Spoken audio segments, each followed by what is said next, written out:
जय हिंद। अब क्योंकि समय आ गया है इनकम टैक्स सेकेंड पेपर के लिए, तो कुछ बच्चे वेट कर रहे होंगे।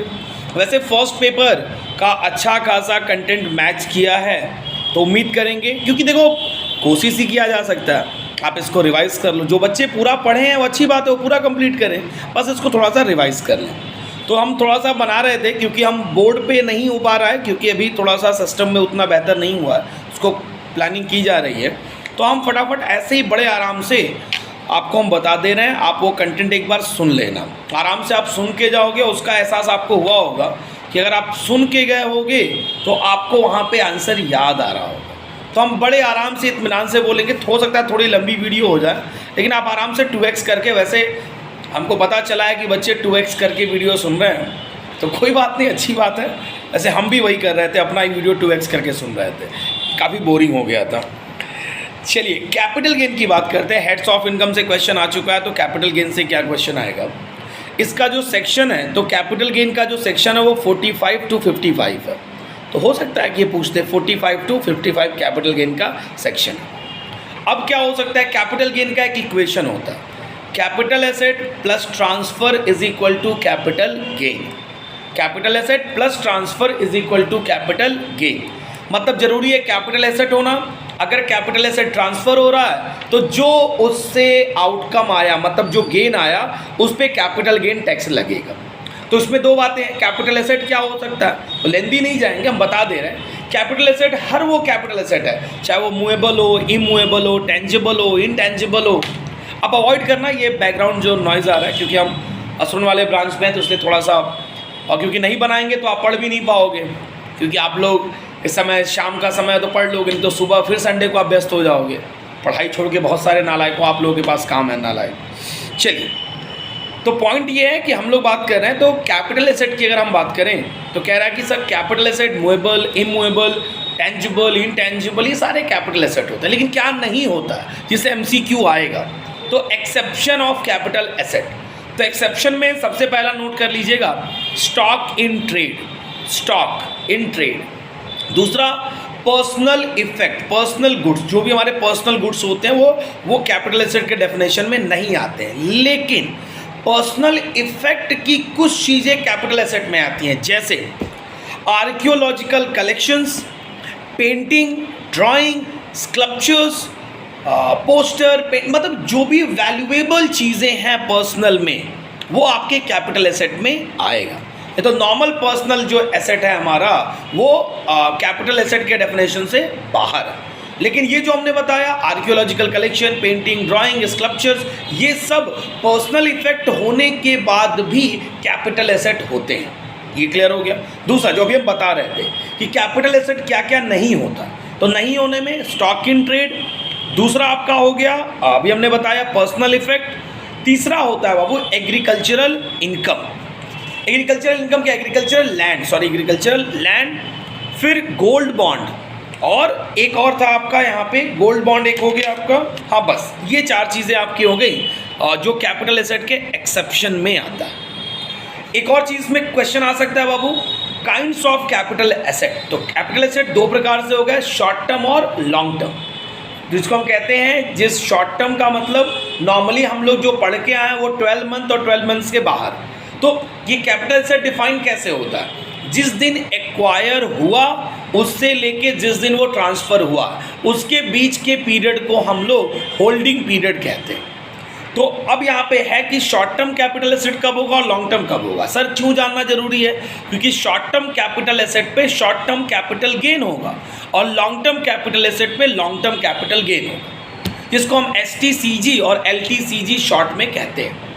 तो शॉर्ट टर्म कैपिटल एसेट जो है, अगर लिस्टेड शेयर्स हैं, हम पढ़ दे रहे हैं एक बार, unit of UTI, listed shares और जीरो कूपन बॉन्ड, ये सब आपके कैपिटल एसेट हैं। अगर इनकी होल्डिंग पीरियड 12 महीने से कम है तो ये शॉर्ट टर्म है, 12 महीने से ज़्यादा है, मोर देन 12 मंथ्स है, तो ये लॉन्ग टर्म है। दूसरा, अनलिस्टेड शेयर हैं और इमूवेबल प्रॉपर्टी है, तो इसकी होल्डिंग पीरियड अगर 24 महीने 24 मंथ से कम है तो शॉर्ट टर्म, 24 मंथ से ज़्यादा है तो लॉन्ग टर्म। और लास्ट एनी अदर केस, इसके अलावा अगर कोई है तो, जैसे मान लो हो गया प्लांट मशीन, अच्छा इमूवेबल तो हो गया, इमूवेबल में आ जाएगा आपका बिल्डिंग, कोई प्लांट है जो इंस्टॉल्ड हो गया जो एक जगह से दूसरी जगह मूव नहीं हो सकता, उसकी होल्डिंग अगर 24 महीने से कम है तो शॉर्ट टर्म, 24 महीने से ज़्यादा है तो लॉन्ग टर्म।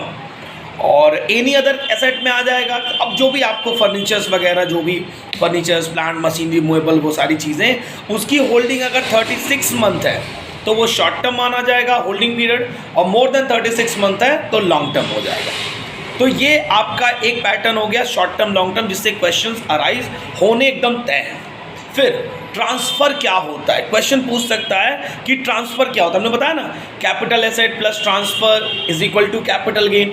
तो कह रहा है ट्रांसफर होने के लिए जरूरी पार्ट ये है, ट्रांसफर एक ब्रॉड कॉन्सेप्ट है जिसमें sale, compulsory acquisition by authority और गवर्नमेंट, और जैसे था ना एक आता है कि conversion stock into capital asset, ये सब ट्रांसफर के डेफिनेशन में आता है, एक बार आप देख लीजिए। तो ट्रांसफर ये हो गया।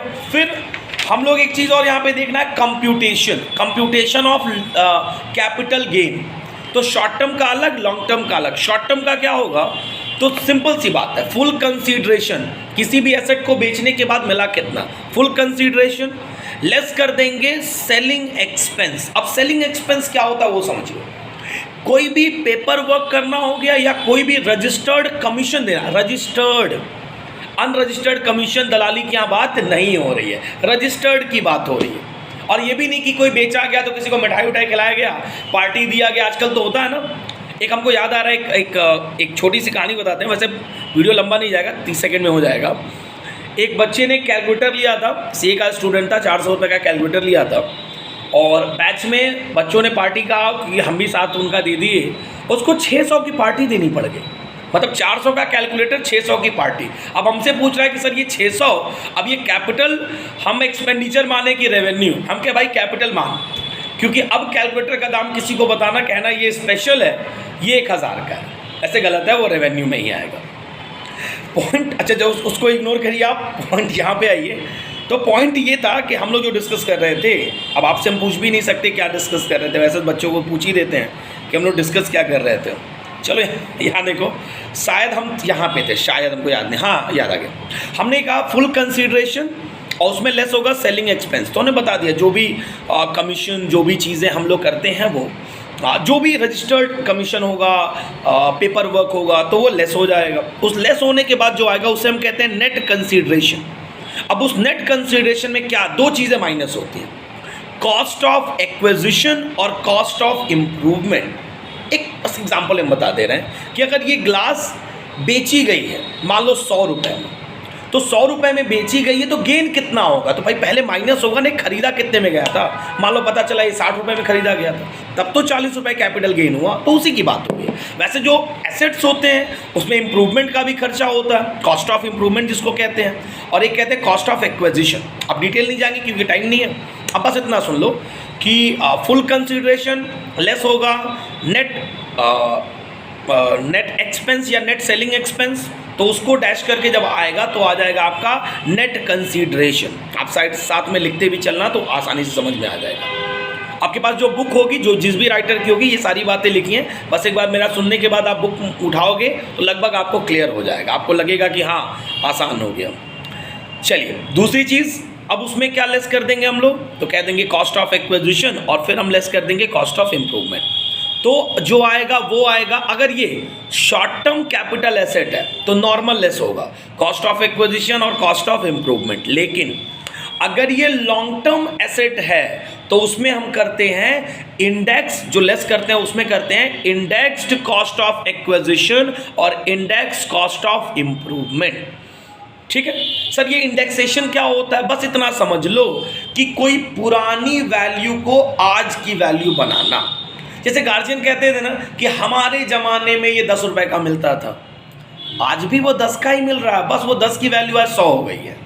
पॉइंट बस इतना है। तो बस इतना ही समझ लो कि जो सामान 10 साल पहले 1 लाख में खरीदा गया था और मान लो आज उसको बेचा गया, मान लो कोई एक ज़मीन थी, मान लो 2010 में वो मान लो 5 लाख में खरीदा गया था, आज उसको बेचा गया मान लो 40 लाख में, तो भाई इनकम टैक्स तो खुश हो जाएगा, कहेगा भाई 40 लाख में बेचा गया, फुल कंसिडरेशन 40 लाख और 5 लाख का कॉस्ट ऑफ एक्विजिशन, तो 35 लाख का कैपिटल गेन है। पूरा इनकम टैक्स डिपार्टमेंट मिठाई बांटेगा उस दिन कि भैया एसएससी से मोटा तगड़ा कैपिटल गेन मिलेगा। लेकिन नहीं, जब 2010 में जब वो 5 लाख खर्चा हुआ है तो उस 5 लाख को 2010 से नहीं, आज 2013 से 23 से देखा जाएगा। तो 2010 की वैल्यू को 2023 की वैल्यू बनाने के ही प्रोसेस को इंडेक्सेशन कहते हैं। इसका फॉर्मूला होता है cost of acquisition into index cost, और आपके हर क्वेश्चन में दिया होता है। तो इंडेक्स कॉस्ट जो आपका प्रीवियस ईयर, और आपका प्रीवियस ईयर जो फिलहाल है वो आपका 22-23 है, आपको पता है। तो इस समय जो आपका प्रीवियस ईयर का जो इंडेक्सेशन है वो 317 है, 317। तो index cost of acquisition into 317 upon जब वो परचेज हुआ था। अगर 2001 के पहले परचेज हुआ तो सबका इंडेक्सेशन 0 मान लिया जाता है, और 2001 के बाद परचेज हुआ है तो इंडेक्सेशन चलता आया है, जैसे 100, 105, ये इन्फ्लेशन रेट पे होता है। अब इस समय टाइम नहीं है तो डिस्कस नहीं करेंगे। तो अगर शॉर्ट टर्म कैपिटल एसेट पे अगर हम गेन निकाल रहे हैं, मतलब शॉर्ट टर्म कैपिटल गेन निकाल रहे हैं, तो इंडेक्सेशन नहीं करना होता। शॉर्ट टर्म कैपिटल एसेट पे इंडेक्सेशन नहीं होता है, क्योंकि वो एक साल आपको बताया ना, कुछ का 12 महीना, कुछ का 24, कुछ का 36, तो इतना बहुत ज़्यादा चेंज नहीं आता है। लेकिन अगर वही लॉन्ग टर्म कैपिटल एसेट हो तो लॉन्ग टर्म कैपिटल एसेट क्या होता है कि वो लंबे ड्यूरेशन का होगा, 3 साल से ज़्यादा का होगा, या 2 साल, 5 साल, 10 साल, तो उसकी वैल्यू को आपको प्रेजेंट वैल्यू बनानी पड़ती है। तो उसके केस में इंडेक्स कॉस्ट ऑफ एक्विजिशन और इंडेक्स कॉस्ट ऑफ इंप्रूवमेंट हम आराम से माइनस करेंगे, तो जो मिलेगा हमको, अभी भी गेन नहीं आया, उसको कहेंगे ग्रॉस कैपिटल गेन। अगर शॉर्ट टर्म है तो gross short term capital gain या gross long term capital gain. फिर उसमें हम लेस करते हैं अंडर सेक्शन 54। 54 आपका डिडक्शन है, जैसे 54, 54B, 54D। तब ये डिडक्शन हम आपको थोड़ा सा बता देंगे अभी। तो ये डिडक्शन हम माइनस करते हैं, तब जाके जो बचता है वो होता है हमारा कहते हैं ना कि नेट कैपिटल गेन। अब जो भी अमाउंट आएगा उस पे आपको कैपिटल गेन देना पड़ेगा, मतलब टैक्स देना पड़ेगा। तो ये हमारा एक प्रॉपर एक सिस्टम था जो हमने लगभग आपको बातें यहाँ पे बता दी। फिर ये याद कर लेना जिसको कहते हैं CII, जो अभी हम बता रहे थे ना, इंडेक्स कॉस्ट ऑफ एक्विजिशन हमको निकालने के लिए क्या करना पड़ेगा, तो फॉर्मूला वही है उसका। इंडेक्सेशन निकालने का फॉर्मूला कॉस्ट ऑफ एक्विजिशन कितने में खरीदा था इनटू इस समय प्रीवियस ईयर का CII क्या है। CII का मतलब कॉस्ट इन्फ्लेशन इंडेक्स, और अपॉन जिस ईयर में परचेज हुआ था। अगर वो 2001 के पहले परचेज हुआ है तो 100 होगा, उसके बाद का वैल्यू आपको दिया होगा। बुक में एक बार देख भी लेना, अगर न्यूमेरिकल पूछेगा तो आपके क्वेश्चन में दिया होगा। और ये छोटा सा एक कैपिटल गेन का न्यूमेरिकल आ सकता है, इसलिए हमने इस पर थोड़ा सा और चर्चा कर दिया, डिस्कस कर दिया। चलिए, उम्मीद करेंगे आप 2x पे ही सुनेंगे, तो इसलिए थोड़ा सा लंबा वीडियो ही बनेगा तो काम चल जाएगा। और हम बहुत जल्दी नहीं जा सकते, इसलिए थोड़ा सा हम समय ले रहे हैं। कोई दिक्कत नहीं, इतना समय तो आप दे ही सकते हो। जब पूरे सेमेस्टर नहीं समय दिए तो इतना तो समय आप दे ही सकते हो बाबू। और एक मिनट, एक टॉपिक और यहाँ पे था, हम बता दें जो आपका डिडक्शन है 54, तो बहुत लेंथी मत जाना क्योंकि हमने फर्स्ट पेपर को एनालाइज किया हुआ है तो इतना डिफिकल्ट नहीं बन रहा, लेकिन थोड़ा थोड़ा हम बता दें। जैसे सेक्शन 54 क्या है, तो सेक्शन 54 ये डिडक्शन है। डिडक्शन 2 तरीके के होते हैं, हम एक बार आपको क्लियर कर दे रहे हैं। एक को कहते हैं इंट्रा हेड और एक को कहते हैं इंटर हेड। बचपन में हम लोग पढ़ते थे। इंट्रा हेड का मतलब क्या हुआ कि हर एक इनकम टैक्स में हर एक हेड में डिडक्शन है।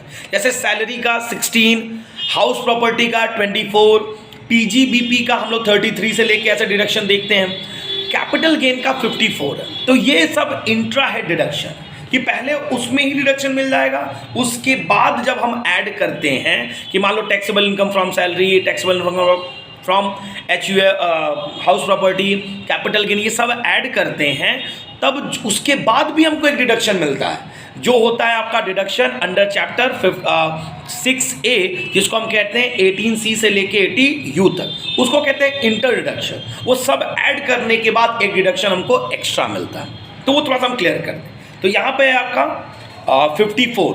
अब 54 डिडक्शन किसको अलाउ होगा, तो कह रहा है बेसिक बस बात ये है कि अगर कोई अपना, और सुन लेना, अगर कोई रेसिडेंशियल हाउस प्रॉपर्टी ट्रांसफ़र करके, रेसिडेंशियल हाउस प्रॉपर्टी मतलब अगर कोई एसएससी रेसिडेंशियल हाउस प्रॉपर्टी बेच के रेसिडेंशियल हाउस प्रॉपर्टी एक्वायर कर रहा, अब अगर वो कंस्ट्रक्ट कराएगा तो 3 साल में हो जाना चाहिए, और अगर वो परचेज करेगा तो 2 साल में हो जाना चाहिए। मतलब अगर आज ये हाउस प्रॉपर्टी सेल हो रही है तो इसके 2 साल के अंदर परचेज हो जाए या 3 साल के अंदर बन जाए, ये कंडीशन है। या आज अगर बेच रहे हो तो 1 साल के पहले आपने उसको परचेज कर लिया हो, तब इस केस में आपको अंडर सेक्शन 54 डिडक्शन मिलेगा, रेसिडेंशियल हाउस प्रॉपर्टी को ट्रांसफ़र करके दूसरा रेसिडेंशियल हाउस प्रॉपर्टी को एक्वायर करने में।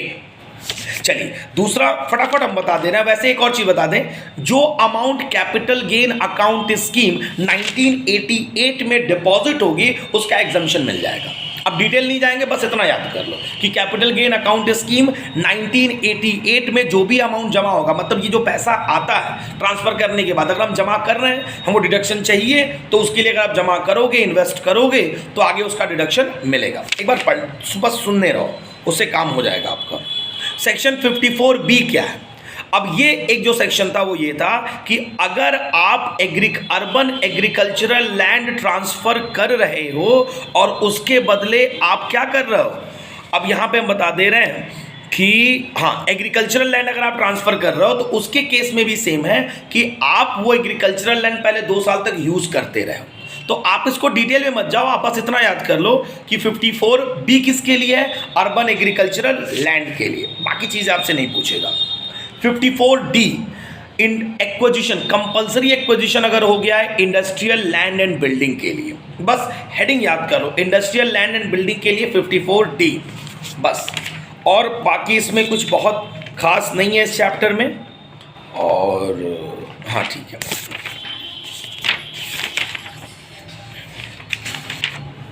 ठीक है, आप 2x एक बार कर ही लेना आप लोग, ठीक है।